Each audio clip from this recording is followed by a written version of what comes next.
How many of you have heard of a banshee? A banshee actually comes from Irish mythology, and she is known to be a very bad omen, especially when you start to hear her scream. Now, she is also said to be a fairy, but just by looking at her, she does not look like what the rest of us think a fairy would normally look like.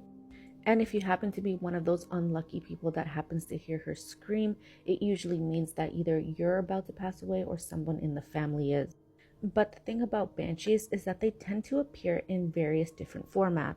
In some stories, she's said to appear as a very old woman with white hair. In other versions, she's said to appear as a much younger version, again with also white or red hair.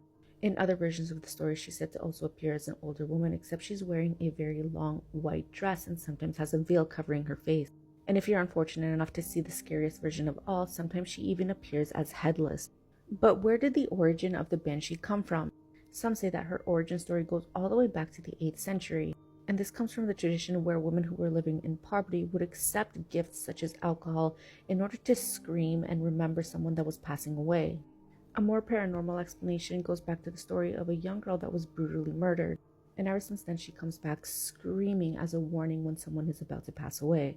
But what most people seem to agree on is that a banshee will not cause someone to pass away, and that she's just much more of an omen, kind of signaling that someone else is about to pass away. But like always, let me know what you guys think.